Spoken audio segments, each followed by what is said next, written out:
Students and opportunists attack Uniforce Guards. A drinking spree after state of origin leaves 4 dead. Closure of Mt Hagen Hospital affects hundreds.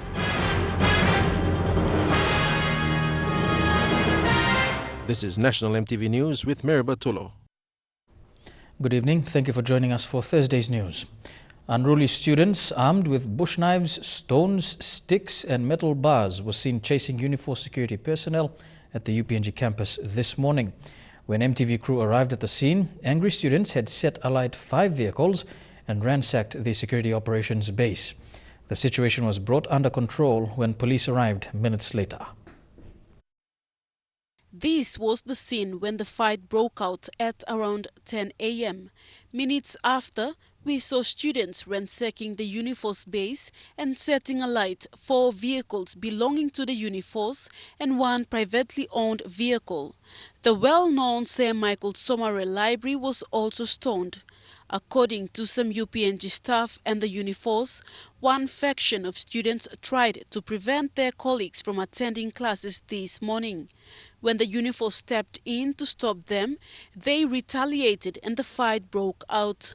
However, some UPNG students claimed that they were at the clinic area and the Beetle Nut Market when the guards ordered them to return to class. A senior Uniforce guard spoke to MTV News and denied this claim. When police arrived, they were advised by their bosses to contain the situation and maintain dialogue with the students and the administration. A reconciliation ceremony was supposed to take place today between the students and the administration, but it never happened. At 2:50 this afternoon, police said the situation at UPNG was still tense, but police have withdrawn from the campus. Basenata Yama, National EMTV News. Meanwhile, UPNG Vice-Chancellor Professor Albert Mellam and Acting Chancellor Dr. Nicholas Mann had a meeting with Minister for Higher Education and the Secretary to discuss the next step forward before they met with students. MTV understands Higher Education Secretary Professor David Kavanagh and Dr. Mann will meet with students tomorrow for a reconciliation ceremony. NCD and Central Commander Sylvester Kalaut said police will only attend this reconciliation ceremony if invited. Acting Chancellor Dr. Mann, when contacted, said that he and the VC had met with the Minister of Higher Education Malakai Tabar and Secretary David Kavanagh before speaking with students. Mann said that he and Secretary Kavanagh had gone to UPNG to meet with students this afternoon, but students had dispersed and they will meet with students tomorrow for a reconciliation ceremony. He said police will be present on campus. Meanwhile, NCD and Central Commander Sylvester Kalaut told MTV that police were cautious with students due to what happened between police and student on June 8th. He said that they had talked with students at the roadblock that was set up by students and managed to calm the situation. The students had returned back to the campus forum to await the Vice-Chancellor to speak with them. We asked if students were in breach of the court order that restricted the SRC or students from preventing other students from returning to class would be arrested or not. Commander Kalaut said the matter has been left to the UPNG administration to deal with their students. Kalaut also said if students do invite police at the reconciliation ceremony tomorrow, RPNGC will attend. Adelaide Sirok National, MTV News. To Ley Morbe Province and Ley Police have been invited into the Unitec campus by the administration after the university security guards were threatened yesterday afternoon by a faction of disgruntled students. The university security guards walked off their job yesterday, leaving the gate and the university campus unattended. The students put out a banner that they will continue boycotting classes.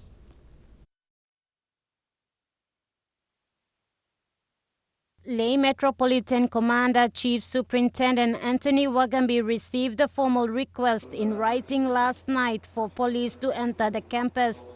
At 8 a.m. this morning, police units were dispatched to the campus. Police officers were on the campus to make sure students were not intimidated by the other faction. Not to do anything, but to go and provide a sense of security for both the staff and the students, and to safeguard state property. and also allow free movement of people to and from. There are also reports from the administration that some students who want to attend classes are feeling intimidated by a faction. Wagambi says police presence at the campus is not to force anyone to attend classes. And we're not there to force anybody to go to school.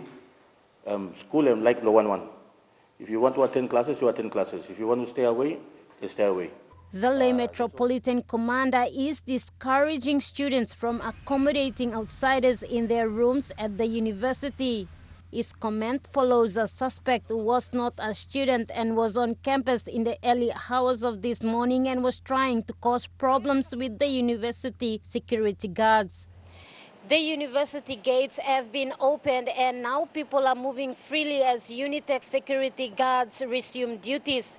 Police presence will still be maintained as long as it is called for by the university administration. Wagambi also wants students not to take police presence as a threat. Mata Luis, National EMTV News, Leh. A drinking spree following the State of Origin match last night has resulted in 4 people being hospitalized after they were involved in a car accident today. The 4, 2 males and 2 females, believed to be from Baruni village outside Port Moresby, were consuming homebrew.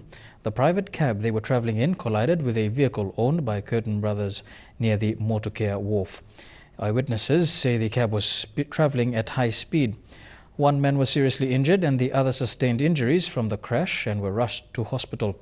NCD Metropolitan Superintendent Ben Turi says drivers must consider road safety advice as Port Moresby is leading in road accident statistics. Meanwhile, in another accident, a high-speeding vehicle came to an abrupt end when it crashed into a drain along the Morata Road in Port Moresby. The EMTV crew at the scene said they saw the vehicle lifting off into the air and crashing into the drain below. These pictures were taken when the sedan, a Toyota Camry, drove into the drain. Luckily, policemen residing at the barracks nearby where the accident occurred quickly intervened to stop what might have led to the vehicle being set on fire by opportunists. No casualties were reported, but occupants of the vehicle sustained injuries. The closing down of Mt Hagen Hospital is affecting hundreds of patients and ordinary people. Most wards at the hospital are half full with a skeletal staff, mostly nurses, volunteering to keep an eye on critically ill patients. Into the 5th day after doctors walked off their jobs, patient care is at risk and those still in the hospital feel they've been left in a desperate situation. At 4 p.m. yesterday, the board and management of Mt Hagen Hospital announced that the hospital was officially closed.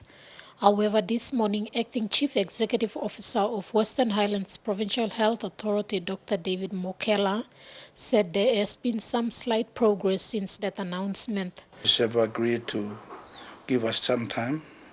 So, fortunately, the union vice president, acting vice president, came from Moresby, and I just had a chat with him this morning, and it reassured the staff and the management that the nurses will cover and giving us certain period to wait for the negotiations to continue. The nurses union is now giving the authorities a week to resolve this mess before they return to work. Dr. Mokela said the department has intervened and will be sending a team of doctors to fill in during this crisis. Doctors from Moresby, in the event that our doctors do not want to come back to work. So that is being worked on at the moment. While this is being discussed, the outpatient is still closed and no new admissions are allowed. Jacob Pandan is the father of 3-month-old Hartford. He says his child is very sick and is worried because they have been informed of their transfer to an health center.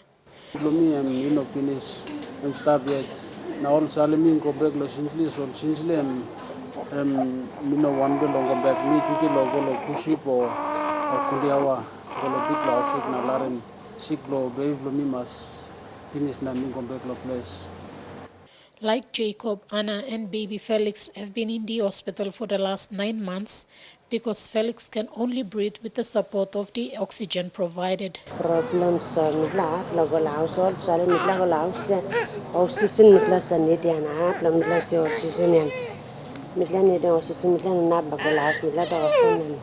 While the hospital management is talking with other hospitals in the region to take in patients, those still here do not have the clear idea as to when they will be asked to leave. The ward here at Mt Hagen Hospital is almost empty. Just a handful of patients, those that are in very critical condition, are still here. Most of the patients have been transferred out to other health centers within the province, and others advised to seek medical attention elsewhere. Those that are still here are in doubt of their future. Most say they do not want to be transferred to smaller health centers, but want to be transferred to major hospitals within the region.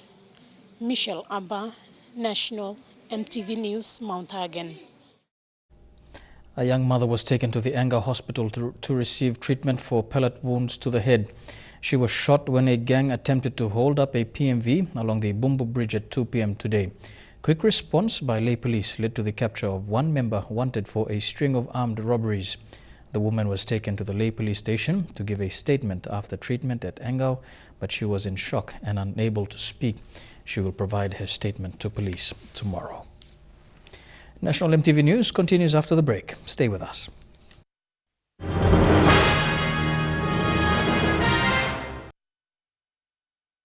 Welcome back to the news.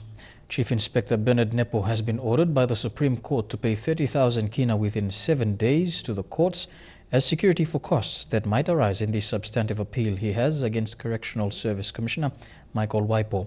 This order was among 3 other decisions made this afternoon by a 3-man bench. Nepo's appeal for a court order to reinstate him as acting CS Commissioner until the substantive appeal was heard was dismissed. Meanwhile, Waipo's application for a court order to restrain the appointing committee, CS Minister, and others from interfering with his appointment was also refused by the court. The national government has instructed the Department of Personnel Management to look at options to have all public servants in the country covered by insurance. Personnel Management Department Secretary John Cully says public servants may expect compulsory insurance cover by next year. He told executives of the Public Employees Association of PNG during the 36th Biannual Congress held at March Girls Resort, Central Province. Quinton Alomp reports.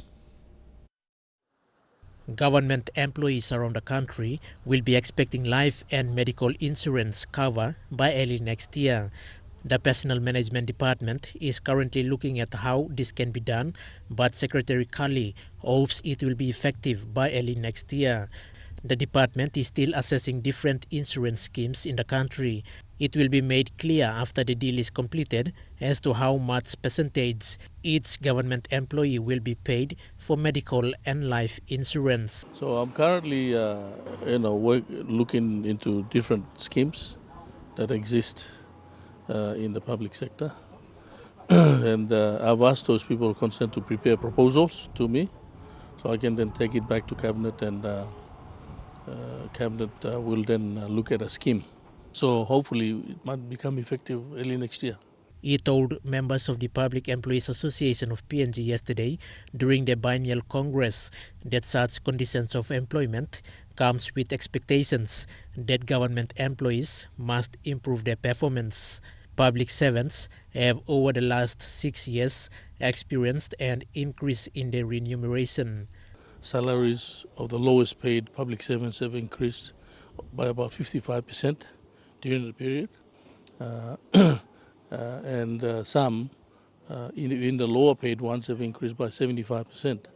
And those statistics are, very clearly from what the analysis I've done over the movement of salaries over the last 6 years. Such progress in employment conditions has been a result of steady cooperation between the government and the Public Employees Association. PEA National President Emma Faitali says he aims to achieve better conditions for PEA members through cooperation in a term. At the end of the day, I'm thinking that for us it's an achievement because we've made the government move to introduce insurance cover for our public servants. I'm hoping that with my term as president, we should be able to come up with some very good policies, or just to help the government, like what Mr. Kali was saying. Quinten Alom, National MTV News. Two buildings at the Balob Teachers College funded by the European Union have not been used even after the construction was completed in March. The dormitory and a lecture building remain closed after the contractor left with the keys. No reasons have been given as to why the EU-funded project has not been put to use. The college administration said the buildings were officially open for use early this year. The new female dormitory and the double lecture building have not been used since. The administration is still waiting for an answer from European Union and the contractor RAC regarding the delay in utilizing the buildings. Well, if it's been open, we're supposed to use them, and they've got the RAC supposed to complete that job. The college principal, Jerry Andigau, said the buildings were supposed to be used in April. However, that did not eventuate as the college does not have the keys to the buildings. They got the keys, they locked up the fence, and then they just left without letting us know the reason why they have not given us the keys. The college female vice president Priscilla Penny says the current accommodation of the female students at the old dormitory is disappointing. She says the college administration, together with EU and RAC, should act quickly as it is affecting the students' academic performance. They must address it, then we must move to our new dormitories. This building at the back of me is the new female dormitory consisting of 103 rooms. The building before that is the old female dormitory in which rooms of 2 are currently shared by 4 to 5 female students. The students are now calling on European Union and RAC to sort out the issues so the students can be accommodated properly. Julie Badwi Owa, National EMTV News, Leh. The Business Coalition for Women, in collaboration with Wings Education, have been empowering prominent and aspiring businesswomen through business leader courses. The coalition yesterday announced they are offering a leadership and business management course this year. The course is designed to enhance leadership qualities in women who work in a demanding environment. According to Wings Education Executive Manager Rachel Konaka, although the course is accredited to Australian-based Graduate Business School, they've redesigned it to suit PNG's work environment. Given us, our task is delivering the course, but in terms of assessment, it's monitored by the Graduate Business School. So they basically are so strict with compliance in terms of the assessment. The course, she said, would be delivered in 3 blocks over the course of 9 months and assessed based on participants' ability to meet 12 key compliancy standards set by the Graduate Business School. It is designed in a way that balances theory and workplace application in order to encourage positive behavioral changes in participants. So in each block there are 4 competencies that we are focused on. One is effective communication, innovation, writing complex documents, developing our women leaders to be confident when you're going to meetings, how to speak up. That's what we... Women like Violet Aopi, who started off as a receptionist with NCS Holdings and is now the HR group manager, attested to the difference it has made to her approach in a male-dominant work environment after she took the course. We had to do so much public speaking, and that was something that I wasn't used to. And after the second, and it was all about myself, you know, having to identify myself and look at my weaknesses and see how I could work towards improving them. Others like Joyce Ikapave excelled in her career as a result of her newfound confidence. Pushed me up to the next level, and I learned a lot of new things. After attending the training, I got promoted to the Assistant Project Manager for NCS Defence Force, and also the UPNG project as well. Yes. The course, as put by Director of Wings Education Karen Mitchell, does not discriminate because of past obstacles that may have limited educational qualifications. Instead, it offers the possibility of a recognized qualification to our women. It is in fact open to women merely aspiring to become leaders in their respective fields. Melissa Gaviro, National EMTV News. And now a look at the finance news. The kina closed unchanged at $0.3160 in the interbank market. At Bank South Pacific, your kina was buying $0.3085 US, $0.4072 Australian dollars, $0.2692 euro, and 32.07 Japanese yen. Looking at commodity prices at New York close, gold and coffee closed lower, while cocoa and copper closed the day higher. Crude oil and copper closed higher, while palm oil closed the day lower. And on the stock markets, the Dow Jones closed 48 points lower, the ASX closed 11 points higher, and the All Ordinaries closed 10 points higher.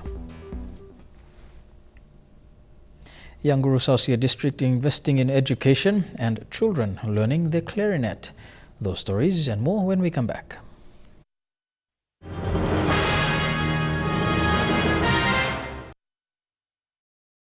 Welcome back to National MTV News. Young Guru Sausia District Development Authority has forged a way forward investing in education to bring change and transform the people. Chief Executive Officer Fenson Yaninen thanked the national and provincial governments for realizing the need to have an educated society.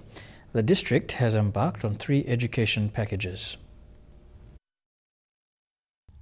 The West Young Guru High School and a new university learning center are part of the investments that aims to provide education opportunities.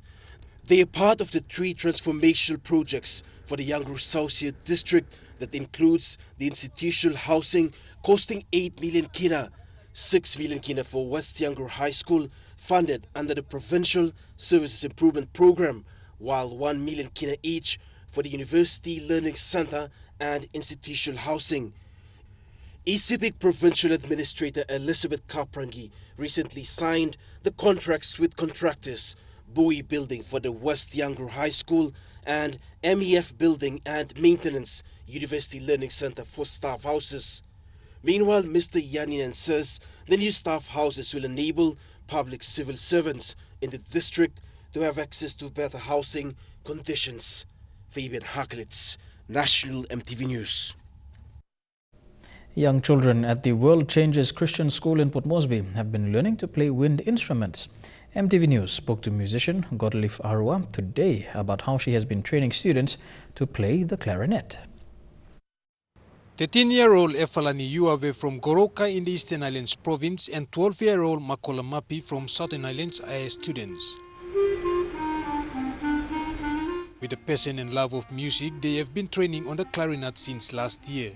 I was 12 when I started practicing, and it was last year. It's 1 year since I've practiced, and now I'm a senior of the small ones. After a year of clarinet sessions, Efalani and Makola are now supervising juniors. I always wanted to be part of music, but sometimes we're always shy and like that, but we just play music and like that. But I don't really play much in church, only in school. Clarinet is a type of wind instruments. It has a single reed mouthpiece, a straight cylindrical tube, bow and a flat bell. It makes a musical sound by blowing. At World Changes Christian School, 26-year-old musician Godlief Arua is the instructor. I started teaching them, and even with the flutes. Most people go for guitars, keyboard, drums. They see that it's interesting, but they haven't realized the potential in other instruments like flute, saxophone, clarinet. Godlief and the students have already played the clarinet on a couple of occasions. The recent tour was at Cheshire Home in Port Moresby. Apart from his job, she is also tutoring music at Ella Murray International School. Godlief holds a Bachelor of Music degree from the University of Papua New Guinea. Eric Arupma, National MTV News. You're watching National MTV News. We have a big lineup in Trukai Sports. We have football, kickboxing and more. All that after the break.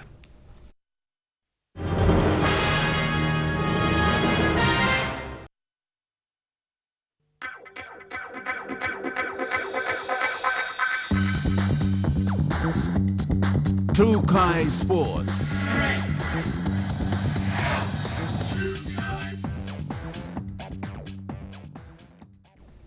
Welcome to Trukai Sports. We begin with football, and the Oceania Football Confederation Ethics Committee has sanctioned 2 Papua New Guinea officials after finding them guilty of breaching Articles 13 and 15 of the OFC Code of Ethics regarding Code of Conduct and Loyalty.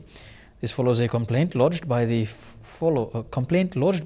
Papua New Guinea Football Association against Roy Kamen, President of Lay Football Association, and Stanley Kana, Vice President of Lay Football Association.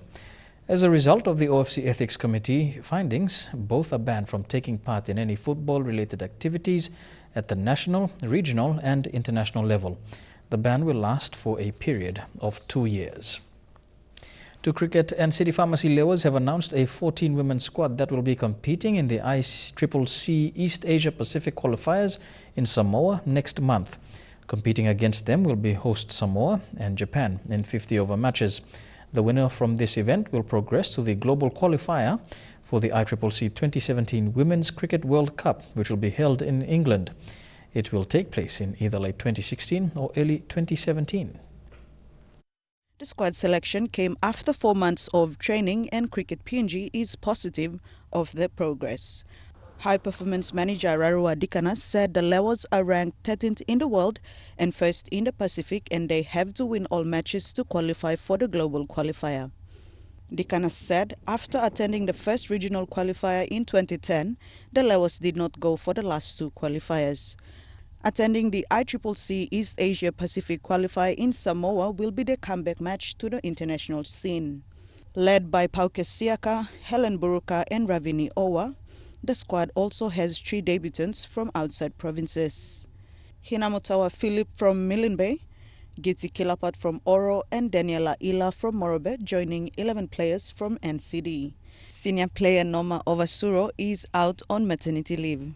City Pharmacy Limited project manager Oti Sarufa encouraged them to be positive role models as they are ambassadors of PNG. Diniro Straiko, National EMTV Sports. The Papua New Guinea Netball Federation has received financial support for capacity building for the code. Federation President Julian Leka Maleaki said the support was timely as the Junior Netball Championships is about to begin. Mrs. Maliaki received the 20,000 kina assistance for the PNG Netball Federation from Vitis Industries Limited this afternoon. She said although the National Gaming Control Board is the naming rights sponsor, Vitis Industries is also a keen supporter of the code as a bronze sponsor.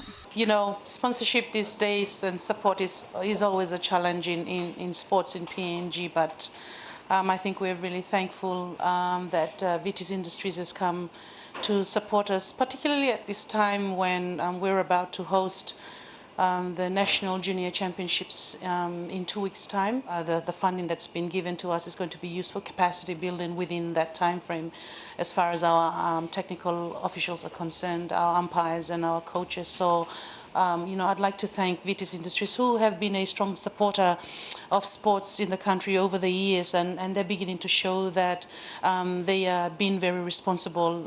Vitis Industries is happy to assist not only rural farmers and the manufacturing sector in the country, but also the sports community. On behalf of the management and staff of Vitis Industries, we are happy and proud to support PNG Netball Federation. The Junior Championships will run from the 4th to the 6th of July, while the Senior National Championships will be held in September. Mrs. Maliaki said preparations are going well. We're tracking really well. We've got about 6 associations that have confirmed so far, and by tomorrow we expect to confirm about 15 associations. We have some newies, Jiwaka Netball is coming on board, Goroka Netball is coming on board now, Oro is coming back again, and then we have the traditional 12 other associations. So it's going to be exciting. We expect about 1,500 young girls coming from the ages of under 13 to under 21. Deli Waigeno, National EMTV Sports. To Rugby League, and SPPNG Hunters co-captain Noel Zemming has been playing with a ruptured wrist for the past few weeks. But coach Michael Marum says he is able to play in this weekend's clash. Fullback Stargoth Amian will undergo his final medical test tomorrow and will be starting off the bench in this weekend's match against the North Devils in Brisbane. He's got an issue with his arm there, so if we can play him this week, he's got an X-ray, so he's got a fracture in his N2, so looking at 6 to 8 weeks. But now he trained well today, so he can play with it. And maybe be leaving behind in Brisbane next week on Monday, so he can see a specialist down there. So at the moment, we're still finalizing those arrangements with the doctors and medical staff in Brisbane. Yeah, I think we only changed at the moment is Brandy Peter.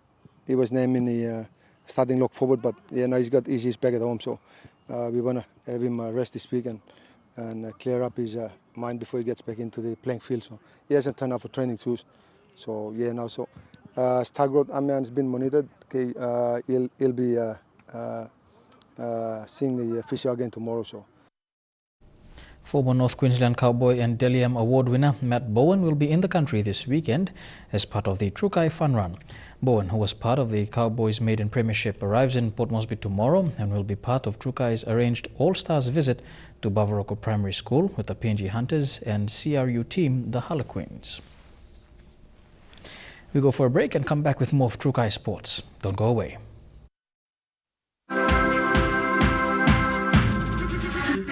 Trukai Sports. Welcome back to Trukai Sports. Olympic Day was celebrated in schools and sports federations today. Sporting clubs in Port Moresby also came together to enjoy and show their association, while students took part in various activities organized for today. Godwin Eke reports. To celebrate Olympic Day today, the Tarama Aquatic Centre was busy with students from schools around Port Moresby and different sporting federations. Some of the sporting codes that were there to celebrate, enjoy and showcase their sports to school students were judo, taekwondo, cricket, basketball, handball, athletics and special sports for athletes with disabilities. Secretary General for the PNG Olympics Committee of Itarapila said today was a significant day for the country and for school children to introduce all different types of sporting codes that they can one day represent PNG in at the Olympic Games. The Olympic Day is really about celebrating the birth of the Olympic movement when the International Olympic Committee was established on the 23rd of June, 1894. And followed by the modern Olympics that took place 2 years later in 1896. And ever since, the Olympic Games has taken place on a 4-year cycle. And so this year we will have Team PNG participating in the Rio Olympic Games in Brazil. I'd like to thank PNG Olympic Committee for giving us the opportunity to come here. It's the Olympic Day, and Taekwondo being an Olympic sport, we're here to give an opportunity to kids that turn up from the schools and have a come and try day sort of thing. We simply find it a bit more fun, dynamic, and so hopefully we get a bit more athletes in. I've seen a couple of talented kids, so we'll see how we go. Godwin Eki, National EMTV Sports.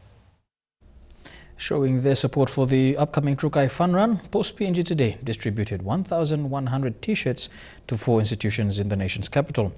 This year will mark 4 years of Post PNG support towards the annual Fun Run event. A cheque of 11,000 kina was presented to Trukai Industries today. Again, Godwin Eki reports. Today, Post PNG distributed 1,100 T-shirts to 4 institutions selected for Trukai Fun Run. From the 1,100 T-shirts, 600 were given to the new police recruits, 200 to TAFE College, another 200 to Red Cross Elementary School and 100 to Red Cross Special Education. This was then followed by a cheque presentation of 11,000 kina by Post PNG National Operations Manager Andrew Mino to Trukai Industries for their ongoing support. Mr. Mino said Post PNG will continue to support the event and will continue to grow and engage schools and other institutions to get involved and be part of the event in the future.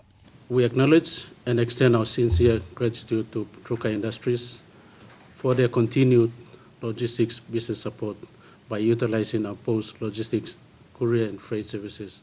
Corporate Communications Executive Nancy Gar from Trukai Industries thanked Post PNG for their ongoing support towards helping our PNG athletes achieve their dreams and looks forward to working in partnership with other institutions as well. Continued support, as you've clearly mentioned, 4 years in a row.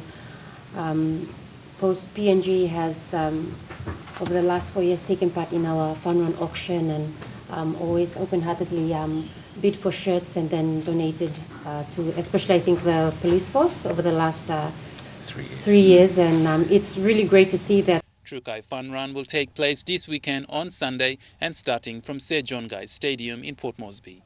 Godwin Eki, National EMTV Sports. This year's edition of the PNG Games is expected to be different from those in previous years. With a number of changes being made to the administering of the Games, the host organising committee for the BSP PNG Games 2016 will implement the age limitation rule of 12 to 35 years. Chairman of the PNG Games Council, Peter Chamalili Jr., said this was to give prominence to the younger and upcoming talent as well as provide an avenue for development. While creating an avenue for many Papua New Guineans to demonstrate their sporting abilities, the PNG Games also creates an opportunity for many sporting bodies to scout raw and untapped talent. Chairman of the PNG Games Council, Peter Chamalili Jr., believes the introduction of the age limitation will place more emphasis on the need to develop younger sporting prospects and will not eliminate the purpose of inclusivity. The age categories of the limitations of the age category allows us to identify and give opportunity for those that are within that age bracket to be able to be competitive or become an opportunity for other federations or their federations to capture them into the development plans in order for them to become elite athletes of PNG or to represent Papua New Guinea at the next level of whichever competition they get identified in. Among other changes to improve the delivery of the Games is improvements to the Disputes Tribunal.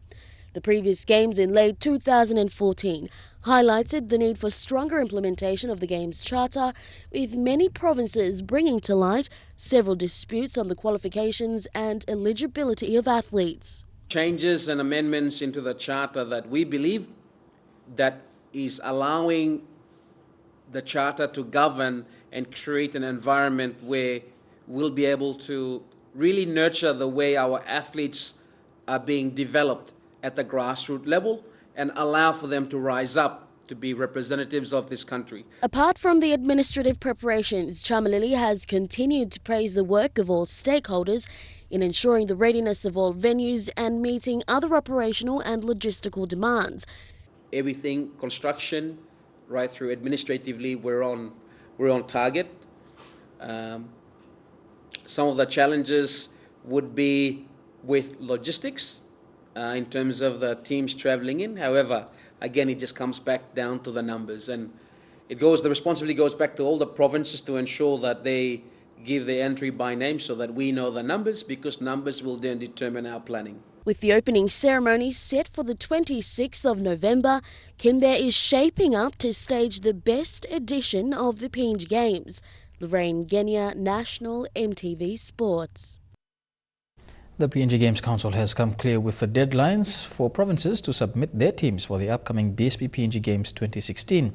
Chairman of the PNG Games, Peter Chamalili Jr., has called upon all provinces to ensure all entry by names are submitted by the 30th of July, a month before the closing of the accreditation period on the 30th of August.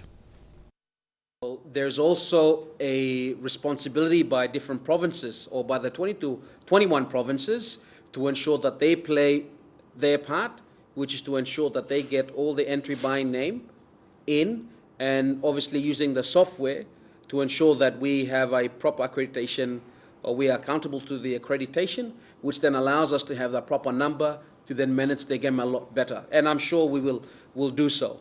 So everyone is responsible to ensure that they get those entry by names in by 30th of July. Like I said, the 30th of August will then be that's when the accreditation will close. The eyes of the world will soon be glued on the oil-rich province of Hela in the highlands region of the country come October, when PNG Kickboxing Federation President and pro kickboxer Rickson Yamo leads a team of 7 elite fighters from PNG against some of the world's best.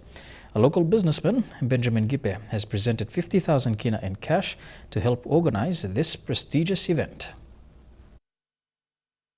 Koroba in Hela will witness an event like no other when the World Kickboxing Federation stages an international tournament that will see 14 professional fighters tussle out for glory. The event is scheduled for the 29th of October and will be televised around the world through Fox Sports and World Media. Together. So this is going to be the huge huge event. And then WKF, I'm fighting under WKF. WKF is member to 375 countries in the world. And the fight is going to be telecast through 375 countries in the world. And it's the biggest event ever. And also I'm thinking of bringing the president from Finland, Europe. So the president himself, so it's going to witness by the president, and the fight is going to be really big. So I urge all the business houses and all the people to chip in. And Benjamin Gipe, a local businessman, has sponsored a sum of 50,000 kina in cash for the hosting of the event. Gipe is urging other corporate houses to come on board and support the event. We have all our, MPs, our boys, all the internal candidates, come on, chip in. Why are we just sitting and watching? We will never be a spectator. It's going to happen on our soil. Come on, move in. Don't stay around. Don't hide yourself. Come on. The tournament is called Hela versus Rest of the World in honor of the late Hela governor Anderson Aguirre, who passed away early this year. Also, it may be an opportunity for Hela people to market their rich culture and for the world to see Hela province on a global scale, as PNG Kickboxing Federation Yamo explains. And I want the whole world to know where the LNG come from, and that's why I'm bringing the world to Hela. And I want them to see my home and where the LNG, where the LNG is. Most of the fighters are from Hela province, and for Yamo, it has been his dream to see the world come to his hometown. It's now soon to be reality. Among the fighters is Chris the White Sniper Johnson, who fought Stanley the Headhunter Nandex. A couple of Muay Thai fighters will also be included in the tournament. Yamo himself has won 26 fights by way of knockouts and lost only one, and will be defending his World Kickboxing Federation Pro K1 lightweight title. Shane Saroya, National EMTV Sports. And that ends Trukai Sports. We'll have for you the weather details for the next 24 hours when we come back. Trukai Sports.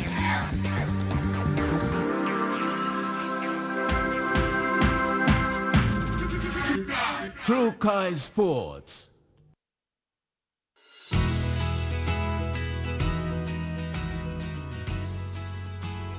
Here's a look at the weather for the next 24 hours in the southern region. A shower or two expected in Port Moresby, showers and rain in Daru and Kerma, showers in Popondetta, and fine weather in Alotau. To the Momase region, showers and rain in Leh and Wau, thundery showers expected in Medang, a shower or two for Wewak and Vanimo. To the New Guinea Islands region, some showers expected in Lorengau and Kavieng, thundery showers for Kokopo, Rabaul and Kimbe, and thundery showers in Buka. And in the Highlands region, Mt Hagen, Goroka, Kundiawa, Mendi and Wabeg, you can all expect some showers over the next 24 hours with morning fog. And before we go, we recap our main stories for tonight. Students and opportunists attack Uniforce Guards. A drinking spree after state of origin leaves 4 injured. And the closure of Mt Hagen Hospital affects hundreds.